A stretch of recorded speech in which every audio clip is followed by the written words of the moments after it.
నమస్కారం. Big TV ప్రేక్షకులందరికీ శుభస్వాగతం.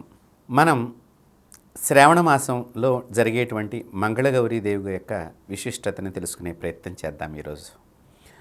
సర్వమంగళ మాంగళ్యే శివే సర్వార్థ సాధకే శరణ్యే త్రయంబకే దేవి గౌరీ నారాయణీ నమోస్తుతే. గౌరీ అమ్మవారు చాలా శక్తివంతమైనటువంటి దేవతల్లో, ముఖ్యంగా స్త్రీలను కాపాడేటువంటి దేవతల్లో, చిన్న చిన్న పిల్లలను కాపాడేటువంటి దానిలో చాలా భూమిక గౌరీదేవికి బాగా ఉంటుంది అనేటువంటిది మన వేదాలు చెప్తున్నటువంటి సారాంశం. సౌభాగ్యానికి ముఖ్యంగా అందుకనే శ్రావణ మాసం వచ్చింది అంటేనే మన ఆడవాళ్ళందరూ కూడా చక్కగా మంగళగౌరి పూజలు చేసుకోవటం, శ్రావణ మాసంలో ముత్తైదుల్ని ఇంటికి పిలుచుకోవటం, వాయినాలు ఇవ్వటము, ఇవన్నీ చేస్తూ ఉంటారు. అసలు ఈ గౌరీ దేవత ఎవరు? గౌరీ దేవతను ఇంత క్రితం ఎవరైనా పూజించారా? ఈ గౌరీ దేవతను పూజించినట్లయితే ఏ విధంగా పూజ చేశారు? ఆ దేవత ఎలా సంరక్షించింది అని కనుక మనం ఆలోచన చేసినట్లయితే, ప్రతి ఆడపిల్ల వివాహ సమయంలో మనకి గౌరీ పూజ అనేటువంటిది ఒకటి ఉన్నది. మీరు బాగా గమనించినట్లయితే గోదావరి ప్రాంతంలో ఒక రకమైనటువంటి విధానము, తెలంగాణ ప్రాంతంలో ఒక విధానంగా గౌరీ పూజని చేయిస్తూ ఉంటారు. సరే, ప్రాంతీయంగా కొద్ది ఆచారాల్లో, కొన్ని విధి విధానాల్లో కొన్ని మార్పులు ఉండవచ్చు కాక, ఏదైనా కూడా గౌరీదేవి ఆ అమ్మవారి పంచాక్షరి, గౌరీ పంచాక్షరి మహామంత్రం అని ఒకటి ఉన్నది. ఇది ఉపదేశం ద్వారా స్త్రీలు స్వీకరించాలి, సద్గురువులను ఆశ్రయించి. దాని ద్వారా వారి సౌభాగ్యానికి, వారి మాంగళ్యానికి చాలా శక్తి ఏర్పడుతుంది అని శాస్త్రము ఘోషిస్తున్నది.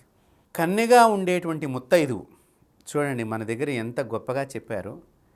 పెళ్ళి కాని పిల్లని కన్నె ముత్తైదువు అని అన్నారు. ఆమె వివాహమైన తర్వాత ముత్తైదువుగా మారే సందర్భంలో ఈ గౌరీదేవిని ఆ పెళ్లి మండపానికి దగ్గరగా ఒక గదిలో ఆ పెళ్లి కూతుర్ని కూర్చోపెట్టి అక్కడ ఉండేటువంటి ఆ బ్రాహ్మణ పురోహితులు ఆ అమ్మాయి చేత గౌరీ పూజని చేయిస్తూ ఉంటారు. ఈ గౌరీ పూజని ఎందుకు చేయిస్తున్నారు చాలామందికి తెలియదు. ఏదో అదొక ప్రొసీజర్లో ఇలా వెళ్ళాలి అని అనుకుంటున్నారు. చాలా పొరపాటు. ప్రొసీజర్ వాస్తవమే కావచ్చు కాక, కానీ అది ఎందుకు చేస్తున్నారనే విషయాన్ని కనుక మీరు తెలుసుకున్నట్లయితే మీలో చాలా శక్తి ఏర్పడుతుందమ్మా. మాతలందరికీ మరొకసారి నేను విన్నవిస్తున్నాను, మీ ఆడపిల్లలకు పెళ్ళిళ్ళు చేసేటప్పుడు దయచేసి గౌరీ పూజ యందు అత్యంత భక్తి శ్రద్ధలతో వారిని మీరు చేయించే విధానాన్ని కనుక సంకల్పించినట్లయితే వారి భర్తకు ఆయుష్ పెరుగుతుంది, వారి సౌభాగ్యం వర్ధిల్లుతుంది, వారి దీర్ఘసుమంగళీ తత్వం ఏర్పడుతుంది. ఓం గౌర్యై నమః అనేటువంటి మంత్రాన్ని ఏ స్త్రీ అయితే రోజు జపం చేస్తూ ఉంటుందో, లేకపోతే శ్రీ గౌర్యై నమః అనే మంత్రాన్ని ఎవరైతే జపం చేస్తూ ఉంటారో, ఒకవేళ వాళ్ళ పెళ్లిలో ఇది చేసుకోలేకపోయాము, ఇప్పుడు ఎలా చేసుకోవాలి అనే బాధ గనక ఉన్నట్లయితే శ్రీ గౌర్యై నమః అని ప్రతి పెళ్ళైన స్త్రీ ప్రతినిత్యము కూడా జపించాల్సిన మంత్రం. ఈ జపం చేయటం మూలకంగా వారి మాంగళ్యానికి ఏదైనా దోషం ఉన్నట్లయితే అది తొలగిపోతుంది. మీరు బాగా గుర్తుపెట్టుకోండి. ఇక్కడ ఈ పెళ్ళప్పుడు మనం చేసే చాలా దోషమైనటువంటి విధి విధానాలు ఇప్పటి రోజుల్లో బాగా ఎక్కువగా వచ్చేసాయి. క్షమించాలి నేను ఇలా చెప్తున్నందుకు. గౌరీ పూజ చేస్తున్నటువంటి ఈ పిల్లలు గౌరీదేవి యందు భక్తి భావన లేకపోవడం చాలా పెద్ద దోషం. ఈ పూజ చేస్తున్నప్పుడు ఎంతసేపు కూడా ఫోటో సంబంధించినటువంటి దాని మీదనే మనసు ఉంటుంది. అది చాలా దోషాన్ని ఇస్తుంది. దయచేసి మీరు అక్కడ పూజ చేసేటప్పుడు, పూజ చేస్తున్నంతసేపు కూడా ఆ గౌరీదేవి యొక్క పాద పద్మాలని మీరు ఎదురుగుండా దర్శనం చేస్తూ, ఆ గౌరీదేవిలాగా నేను కూడా అవ్వాలి, నా భర్తను రక్షించేటువంటి శక్తిని కలిగిన దాన్ని కావాలి అనే సంకల్పంతో మీరు ఉన్నట్లయితే మీ భర్తకు ప్రమాదమే రాదు. గౌరీ అంటే సాక్షాత్తు పార్వతీదేవి, అనేకమైనటువంటి అమంగళాలను తొలగించేటువంటి శక్తి స్వరూపిణి గౌరీ. అందులో ముఖ్యంగా స్త్రీలను రక్షిస్తూ వారి పిల్లలను రక్షించేటువంటి ప్రధాన భూమిక ఈ దేవత యొక్క గొప్పదనం.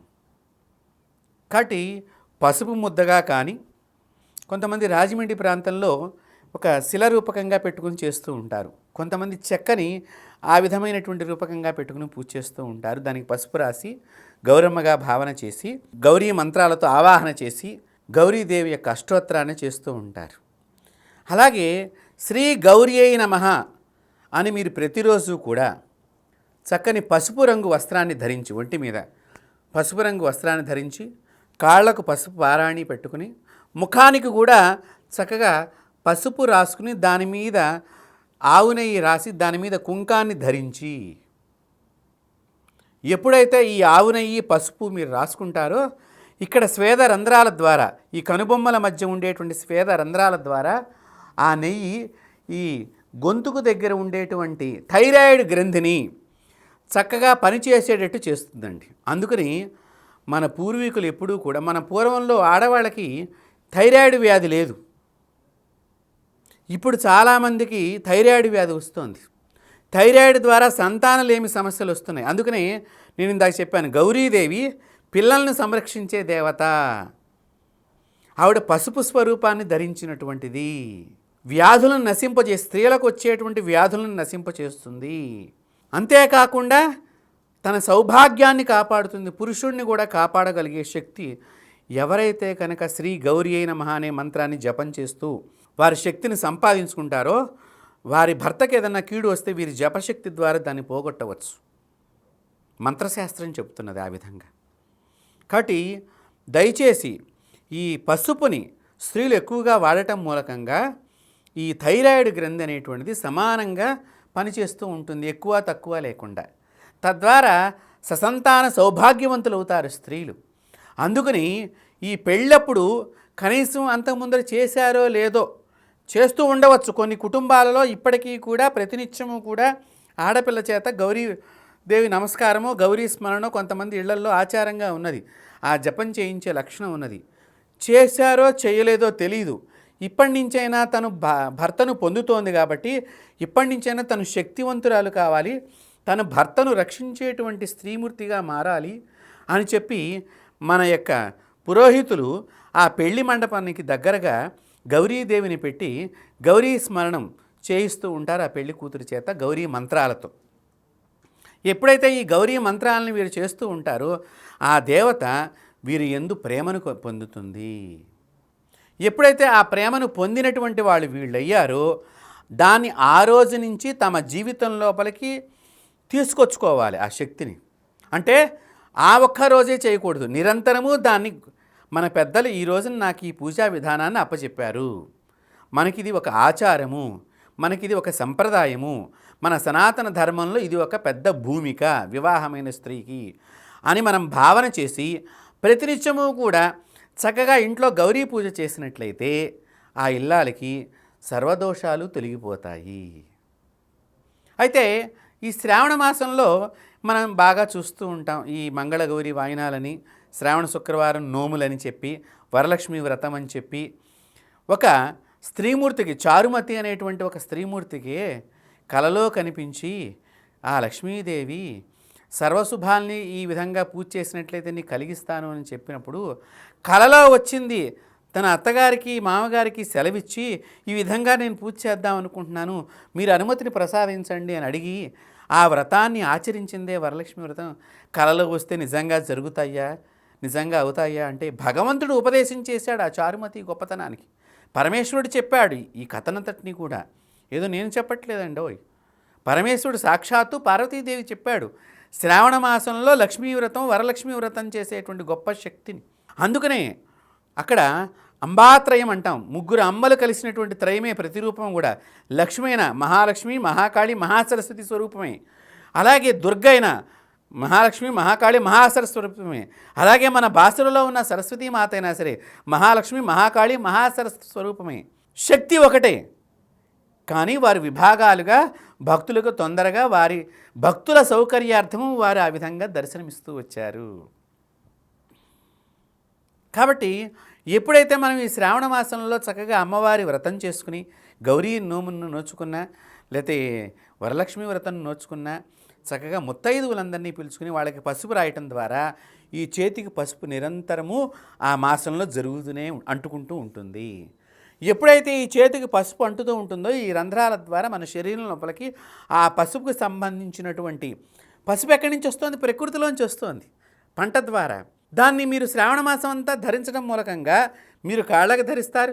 ముఖానికి స్నానం చేసేటప్పుడు మాతృమూర్తులందరూ కూడా, స్త్రీమూర్తులందరూ కూడా మా బిగ్ టీవీ ద్వారా కూడా మేము అందరినీ కూడా అమ్మస్వరూపం కింద భావన చేస్తూ మీ అందరికీ కూడా శతకోటి ప్రణామాలు సమర్పణ చేస్తూ నేను సెలవిస్తున్నాను. ఈ విధంగా మీరు కనుక పూజ చేసినట్లయితే మీ భర్త సౌభాగ్యంగా వర్ధిల్లుతారనేటువంటి సందేహం ఎటువంటిది లేదు. కాబట్టి ఈ శ్రావణ మాసంలో మీరు చక్కగా ఈ మంగళగౌరీదేవి యొక్క పూజని ఆచరించినట్లయితే కనీసం ఎన్ని మంగళవారాలు వస్తే అన్ని మంగళవారాలు ఆచరించండి కనీసం. అందుకని శ్రావణ మాసానికి ఒక విశేషంగా ఈ మంగళగౌరి యొక్క పూజని, వరలక్ష్మి వ్రతాన్ని పెట్టడం జరిగింది.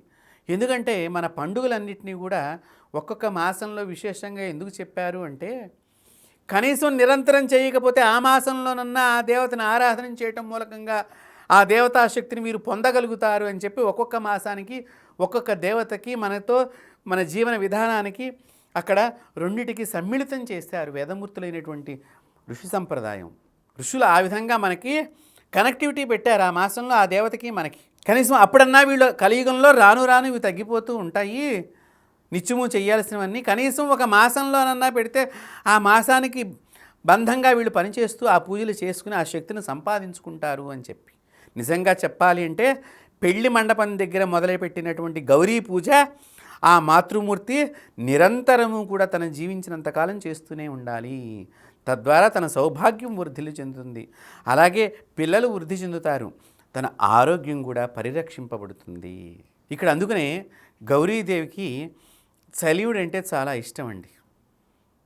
ఎందుకు చలివిడి అంటే ఇష్టమో తెలుసా అండి? ఆ చలివిడి చల్లందనాన్ని ఇస్తుంది గర్భానికి. బెల్లంతో తయారు చేయబడినటువంటి, ఆవు నెయ్యితో తయారు చేయబడినటువంటి, బియ్యపు పిండితో చేయబడినటువంటి ఈ పదార్థం చలిమిడి అని అంటాం మనం. ఈ చలిమిడిలో కొంచెం కొబ్బరి ముక్కలు కూడా వేయించి వేస్తారు, దానిలో ఆవు నెయ్యిలో వేయించి వేస్తారు కొబ్బరి ముక్కలు. ఈ చలిమిడి తినటం మూలకంగా గర్భంలో ఉండేటువంటి సర్వదోషాలు తొలగిపోయి చాలా చక్కగా ఆ గర్భంలో ఉండే శిశువు ఎదగటానికి ఉపయోగపడుతుంది ఈ చలిమిడి. అందుకనే గర్భిణీ స్త్రీలకు కొన్ని ప్రాంతాల్లో 3వ నెలలో చలిమిడిచ్చే సంప్రదాయం ఉంది, కొన్ని ప్రాంతాల్లో 5వ నెలలో చలిమిడి పెడతారు. ఆ చలిమిడి పెట్టేటప్పుడు 3 ముద్దలుగా చేసి పెడుతూ ఉంటారు. అమ్మ కడుపు చల్లగా, అత్త కడుపు చల్లగా, నీ కడుపు చల్లగా, నీ కడుపు పండగ అని, అంటే 3 ముద్దల చలిమిడి పెట్టి ఒక ముద్దని పుట్టింటికి మనం చెప్తారు మళ్ళీ ఆ గర్భిణీ స్త్రీ, ఒకటి అత్తగారింటికి, ఒకటి నువ్వు రోజు అది ప్రసాదం కింద భావన చేసి తింటూ ఉండాలమ్మా అని చెప్పండి. ఏంటంటే గర్భంలో శిశువుని రక్షించేటువంటి పదార్థం ఏదైతే ఉన్నదో అది గౌరీదేవతకి ఇష్టము.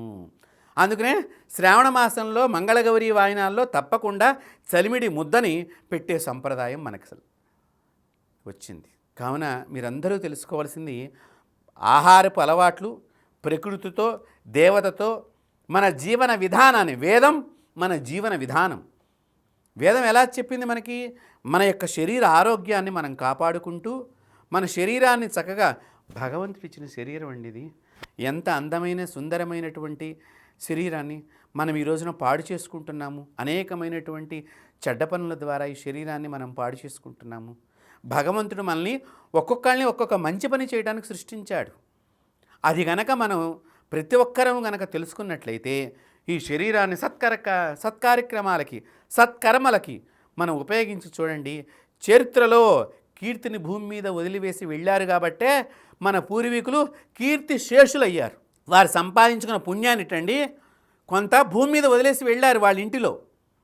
ప్రతి ఇంటి పురుషుడు, ప్రతి ఇంటి యొక్క మాతృమూర్తి కూడా వారి కీర్తిని వారి వంశంలో కొంత కింద భూమి మీద పెట్టి పైకి వెళ్ళారు. మొత్తం కీర్తిని తీసుకెళ్ళలేదుటండి వాళ్ళు. ఎందుకు? ఆ కీర్తి వలన వీళ్ళు కూడా మంచిగా జీవనం సాగించాలి, ఫలానా వంశం వారు ఫలానా కీర్తి గడించిన వాళ్ళు అని చెప్పుకోవాలి ప్రపంచం అని చెప్పి వాళ్ళు మరణించారటండి అలాగా. అందువలన వాళ్ళని కీర్తి శేషులు అన్నారు. కీర్తిని శేషంగా భూమి మీద వదిలి వెళ్ళారు కాబట్టి. చూడండి, మనం చనిపోయిన ఫోటో వాళ్ళ ఫోటో దగ్గర కే మళ్ళీ 2 డాట్సు షే అని డాట్స్ పెడతాం. ఏదో అర్థం కాదు, ఏదో కీర్తిశేషులు అనుకుంటూ ఉంటాం. ఎంత గొప్ప అర్థం ఉన్నదో దానిలో ఆలోచన చేసినట్లయితే హిందూ సనాతన ధర్మంలో, సనాతనమైనటువంటి వేద జీవన విధానంలో ప్రతిదీ మనిషిని రక్షించేది, మనిషిని కాపాడేది. మనిషి అంటే ఇక్కడ మగ ఉన్నది, ఆడ ఉన్నది. ఇది ఒక లింగభేదం లేదు ఇక్కడ. అందరూ ఇక్కడ పురుషుడు అంటే మన వేదార్థంలో పురుష అనే శబ్దాన్ని స్త్రీకి వర్తించారు, పురుషుడికి వర్తించారు. కాబట్టి ఎప్పుడైతే కనుక ఈ స్త్రీలు ఈ మాదిరిగా గౌరీదేవికి ఇష్టమైనటువంటి చలివిడిని మనం నైవేద్యం చేసి ఈ తల్లిగారు వచ్చి కడుపుతో ఉన్నటువంటి ఈ కూతురికి ఈ చలివిడి ఉండలు కనుక పెట్టినట్లయితే ఆ పెట్టేటప్పుడు కూడా ఏంటి, ఒక వస్త్రము, గాజులు. అందుకనే సీమంతం చేసేటప్పుడు పట్టుకొస్తారు ఇవన్నీ కూడా. ఈ సీమంతం చేసేటప్పుడు పట్టుకొచ్చి ఈ చలివిడంతా పెడుతూ ఉంటారు. ఇప్పుడు కాలంలో ఏమైపోయిందంటే ఏదో సీమంతం 9వ నెలకు వెళ్ళిపోయింది. అప్పుడు కాదండి చేయవలసింది, అసలు నిజంగా చెప్పాలంటే 5వ మాసంలో చెయ్యాలి. ఆ చేసినప్పుడు అప్పటి నుంచి ఈ చలిమిడి తినటం మూలకంగా ఈ పిండం లోపల ఒక రకమైనటువంటి శక్తి ఆ పిండానికి ఆహారానికి అందుతుంది. బుద్ధి ప్రచోదితం అవుతుంది.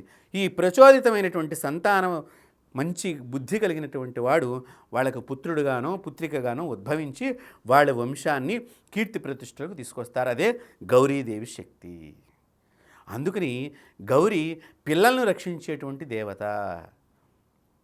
అందువలన పెళ్ళైన స్త్రీని, పెళ్ళి కాబోతున్న స్త్రీని, ముఖ్యంగా పెళ్ళి కాబోతున్న స్త్రీని పెళ్లి మండపం దగ్గర పక్కగా ఉండేటువంటి విడిది చేసేటువంటి గదిలో ఈ గౌరీ పూజని చేయించేది కారణం. అందుకు చక్కగా గాజులు వేసి, గౌరీదేవి ఎంత సౌభాగ్యంగా ఉంటుందంటే నిత్య సంతోషదాయిని అమ్మవారి నామాలు. నిత్యము ఈ అమ్మాయి కూడా అత్తగారింటికి పెడుతుంది. అక్కడ కూడా తన పుట్టింట్లో ఎలా ఆనందాన్ని పొంది ఉన్నదో తండ్రి ఏమనుకుంటాడు, అక్కడికి వెళ్ళిన తర్వాత అమ్మో ఎలా ఉందో నా కూతురు, అమ్మో నా కూతురు నా బిడ్డ ఎలా ఉన్నదో, అక్కడ నాలాగా మంచిగా చూస్తున్నారో లేదో అనే ఆందోళన లేకుండా ఎవరైతే గౌరీ పూజను చేస్తారో వారికి జ్ఞానం కలిగి అత్తామామలతో ఎలా జీవించాలో, భర్తతో ఎలా జీవించాలో, అలాగే ఆడపడుచుతో ఎలా జీవించాలో, వదిన గారితో ఎలా జీవించాలో, మరిది గారితో ఏ విధంగా మాట్లాడాలో అనేక విషయాల్ని గౌరీ జ్ఞానాన్ని ఇస్తుంది. తద్వారా ఆ జ్ఞానశక్తి ద్వారా ఈ స్త్రీ అక్కడ వర్ధిల్లుతుంది. తద్వారా అత్తగారి వంశము నిలబడుతుంది. మగవాళ్ళ వల్లనే వంశం వృద్ధి కాదండి, ఆడవాళ్ళు లేకపోతే వంశవృద్ధే లేదని చెప్పింది శాస్త్రం. సనాతన భారతీయ ధర్మం ఏం చెప్పిందంటే స్త్రీతోనే వంశం నిలబడుతుంది. అందుకనే ఎవరైతే ఆ స్త్రీని మనం తెచ్చుకుంటున్నాము, నిజంగా ఇప్పుడు మనం వరకట్నాలు అంటున్నాం కానీ శ్రీ పూర్వకాలంలో ఇవేమీ లేవండి. కంజాశుల్కం అని ఉండేది. ఎందుకుట, నా గురించి ఒక మగవాడు పెళ్లి చేసుకునే అమ్మాయి నా గురించి ఆ అత్తగారు కన్నది కాబట్టి ఆ అత్తగారు అనేటువంటి ఆ అమ్మాయిని కనకపోతే నాకు కనుక దేవయజ్ఞము, పితృయజ్ఞము, భూతయజ్ఞము ఇవన్నీ యజ్ఞాలు చేసే అర్హత లేదు కాబట్టి ఆ అమ్మాయిని కని నాకు ఇస్తోంది కాబట్టి ఆనందంగా నువ్వు నాకు ఇస్తున్నావు, నాకు అన్ని రకాలుగా సహకరించడానికి అత్తయ్య గారు నన్ను సంతోషపెడుతున్నారు, నా సంతోషాన్ని ఈ విధంగా తెలియజేసుకుంటున్నానని చెప్పి కొద్దిపాటి ధన సహాయాన్ని అందించటం అక్కడ. ఇప్పుడు అది వరకట్నం కింద మరి మగవాళ్ళు తీసుకున్నారు, చాలా తప్పు చేస్తున్నారు అసలు మగవాళ్ళందరూ కూడా. కాబట్టి గౌరీదేవి యొక్క గొప్ప శక్తి అది. ఎప్పుడూ కూడా ఆడదాన్ని సంతోష పెట్టడం అనేది చెప్పే విషయమే ఈ పెళ్లిలో చేసేటువంటి తంతంతా కూడా. కాబట్టి దయచేసి శ్రావణ మాసంలో మనందరం కూడా ఒకసారి మా బిగ్ టీవీ ద్వారా ఈ గౌరీ పూజనంతటిని కూడా ఎలా చేయాలి అనేది సామూహికంగా అందరి చేత చేయించేటువంటి, త్వరలో చేయించేటువంటి కార్యక్రమాన్ని ఏర్పాటు చేసి మీరందరూ కూడా ఆ గౌరీదేవత అనుగ్రహానికి పాత్రులు కావాలని చెప్పి కోరుకుంటూ సర్వదా దీర్ఘసుమంగళిగా వర్ధిల్లాలి. ఈ ప్రపంచంలో ప్రతి మాతృమూర్తి కూడా తన భర్తతో పిల్లలతో ఆనందంగా జీవనం సాగించాలని చెప్పి ఆ గౌరీమాతకు అనేక నమస్కారాలు తెలియజేస్తూ శుభం భూయాత్. నమస్కారం. For more videos like this, subscribe Big TV channel.